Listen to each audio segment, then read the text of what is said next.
Bienvenidos, seguimos. Aleluya, aleluya, Jesucristo es el Señor. Salmos 119, 160. La suma de tu palabra es verdad y eterno todo juicio de tu justicia. La suma. En esta segunda parte acerca del malhechor salvo en la cruz, vamos a ver cómo fue ese bautismo. Pero antes vamos a hacer un poco como de contexto en lo que es el bautismo.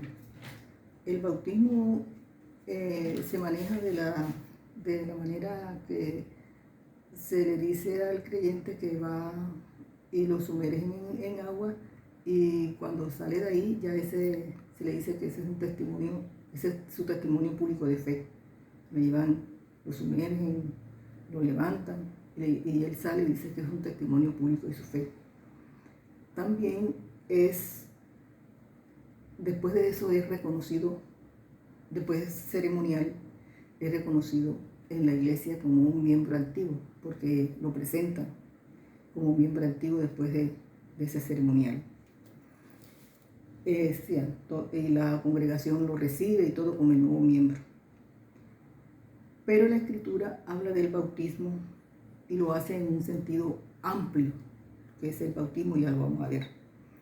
En Mateo 3:11 leemos así: yo a la verdad os bautizo en agua para arrepentimiento, pero el que viene tras mí, cuyo calzado yo no soy digno de llevar, es más poderoso que yo. Él os bautizará en Espíritu Santo y fuego. Entonces, este texto nos va a ser útil porque nos va a referenciar de lo que vamos a hablar, que del bautismo, del malhechor, pero vamos a hacer un contexto de esto para mirarlo más claramente. Entonces, aquí en esta escritura podemos encontrar que se dan la doctrina de Juan y la doctrina de Jesús, porque Juan dice: yo bautizo en agua, pero el que viene tras mí bautizará en Espíritu Santo y fuego. O sea que ahí claramente hay la doctrina de Juan y la doctrina de Jesús.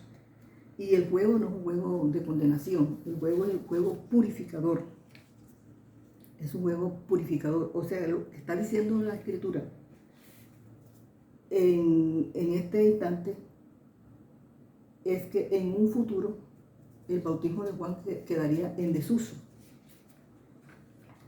Y acerca de este malhechor que dice que fue salvo pero que no fue bautizado, se dice que el bautismo no se dio porque Jesús no había resucitado. Y esto cita en Mateo 28, 19. Y aquí es donde prevalece la doctrina de Jesús, porque Juan el Bautista bautizaba y Jesús no había resucitado. Y Juan, en un acto soberano de Dios, fue bautizado, lleno del Espíritu Santo, desde el vientre de su madre. Esto lo leemos en Lucas 1:15. Y así lo confirmó el mismo Jesús en Lucas 20:34, cuando hizo aquella pregunta: si el bautismo de Juan era del cielo o de los hombres. Y por supuesto que el bautismo era del cielo, porque fue bautizado por el Espíritu Santo, lleno del Espíritu Santo, desde el vientre de su madre. Entonces, fíjense que dice del cielo o de los hombres, o sea que hay un bautismo que es dogmático, de costumbre. Otro bautismo que se dio fue el bautismo de Jesús. El bautismo de Jesús en el Jordán. Y ese fue un bautismo de reconocimiento. Tenía que el Padre dijo: este es mi hijo. Un bautismo de reconocimiento y un bautismo donde fue él lleno de la plenitud del Espíritu Santo en el Jordán. Además, el encuentro de Juan y Jesús en el Jordán era como hacer memoria de ese lugar donde se dieron tantos eventos en el Antiguo Pacto. Y allí que se da, allí se da el acto público de transición. Juan, mensajero de Jesús, se pone fin a esa misión e inicia y se da inicio a la vida pública de Jesús en su misión de Salvador del mundo, el Cordero de Dios. ¿Y qué sucede ahí? Allí Jesús es sumergido en el bautismo de su ministerio, Ya vimos que el bautismo, como lo vimos ya, tiene un sentido mucho más amplio. Es importante que veamos a la luz de las Escrituras este lenguaje del bautismo. En Lucas 12:50, Jesús habla de un bautismo. Él dice, de un bautismo tengo que ser bautizado. Y cómo me angustio hasta que se cumpla. O sea, ¿qué sucede aquí? Que Él está viendo que va a ser sumergido en su muerte y en su crucifixión y muerte. Y esto lo muestra Él como ese bautismo donde va a ser sumergido en crucifixión y muerte. Y acordémonos que en una ocasión, cuando Pedro dijo, tú eres el Cristo, el Hijo del Dios viviente, fíjese que allí no es que nosotros, ahí no se toma como que es Pedro, sino las palabras que él declaró. Dice, sobre esta piedra edificaré mi iglesia, o sea, sobre esa verdad. Y lo mismo sucede con el bautismo. En el bautismo aquí no se le puede cambiar el sentido, que ya es, el bautismo no es decir agua, sino que el bautismo tiene, él mismo dijo, de un bautismo tengo que ser bautizado. O sea, cuando es sumergido en su crucifixión y su muerte. Entonces, ¿qué sucede con el malhechor salvo en la cruz? Que es el punto central, ¿okay? Para dar un poco de referencia en lo que es en sí el bautismo. En Lucas 23, voy a permitirme leer en Lucas 23, aquí está, Lucas 23, 43 dice, y dijo a Jesús, acuérdate de mí cuando vengas en tu reino. Entonces Jesús le dijo, de cierto te digo que hoy estarás conmigo en el paraíso. Aquí se da algo trascendental. Esta es conocida como la segunda palabra en la cruz, la palabra de salvación.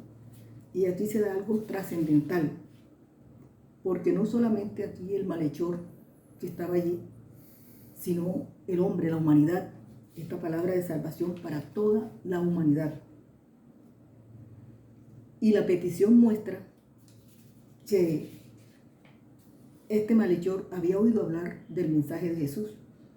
Sabía que él tenía un mensaje de que él sufriría toda esta crucifixión, pero que él resucitaría, que él iba a resucitar. Y él creyó, y la evidencia de creer es que Jesús le responde. Dice, de cierto te digo que hoy estarás conmigo en el paraíso. Entonces aquí vamos a mirar una cosa muy importante. Aquí se dan dos tiempos. Hoy, tiempo presente, hoy es el día de salvación. Y se da otro tiempo, futuro. Estarás conmigo en el paraíso. Este estarás es un tiempo futuro. ¿De qué estaba hablando Jesús ahí? De su resurrección que se daría en 3 días. En 3 días se daría la resurrección de Jesús. Por eso le dijo, estarás, apuntando a esa resurrección que se daría en 3 días. Entonces, y la salvación sin resurrección no es completa. No es completa. Ni la reconciliación, que miren que habla del paraíso. Ahí estaba Dios reconciliando al hombre también de aquella comunión perdida en el huerto de Edén, en el paraíso, por el hombre por transgresión y desobediencia. Entonces ahí estaba Dios también reconciliando esa comunión en ese huerto de Edén, paraíso, paraíso. Y ahora, ¿qué sucede? Ahora viene y entra a este cuadro la sexta palabra. que dice consumado es en Juan 19:30.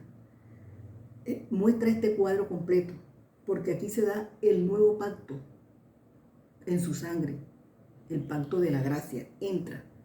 Y es aquí, porque esto es importante puntualizarlo, es aquí donde el malhechor es sumergido y bautizado. Él se sumerge y es bautizado en esta verdad, muerte y resurrección. Muerte y resurrección. Es sumergido en esta verdad, porque sin la resurrección la salvación no es completa. Entonces ahí es cuando él es sumergido en esa verdad. Por eso Jesús le dijo, estarás conmigo, estarás. Esa reconciliación, esa comunión se daría en 3 días de su resurrección, porque aquí se completa el cuadro. Sin resurrección, ya le hemos dicho, la salvación no es completa. Entonces aquí se da este evento que Jesús es Jesús, pero es el Cristo. Se da la venida del Espíritu Santo. Después de su resurrección es la venida del Espíritu Santo. Lo que ya veíamos allá más adelante, más antes, de que no podía darse el bautismo porque Jesús no había resucitado. Entonces ya Jesús es el Cristo, resucita, la venida del Espíritu Santo. Por esto el bautismo, esto es importante, por eso el bautismo de Hechos 2:38, ahí no está escrito que Jesús. Ahí la Escritura dice, y bautícese a cada uno en el nombre de Jesucristo, porque es la doctrina completa. Jesús salva, el Cristo resucita, el Espíritu Santo viene. Entonces ahí se da el nombre de Jesucristo, no Jesús. Y dice el texto ahí, la misma Escritura, y recibiréis el don del Espíritu Santo.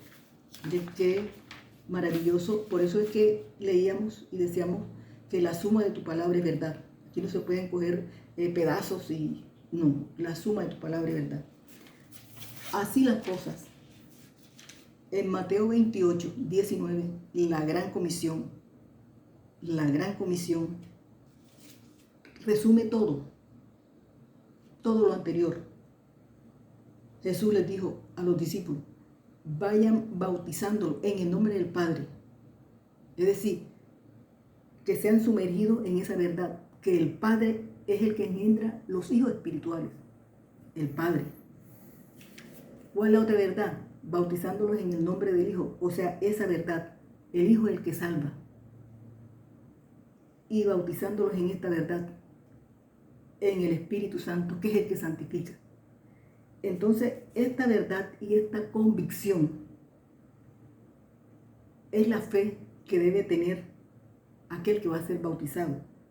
Esa convicción de ser sumergido, de ser inmerso en esta verdad, que el Padre engendra los hijos espirituales, que Jesús es el que lo ha salvado y que el Espíritu Santo lo santifica, nos santifica.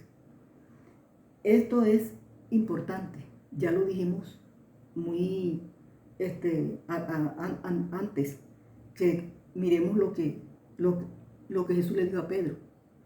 Y tú eres Pedro, y sobre esta verdad edificaré mi iglesia. Es sobre esta verdad fue que Jesús envió a sus discípulos. Y por eso hicimos toda esta referencia, este contexto de lo que es realmente el bautismo. El bautismo no es decir agua, porque pareciera que el bautismo fuera agua, ¿no? Entonces ya vimos cómo el mismo Jesús dijo, de un bautismo tengo que ser bautizado, y hablaba de su crucifixión y su muerte, o sea, sumergido totalmente en ese hecho.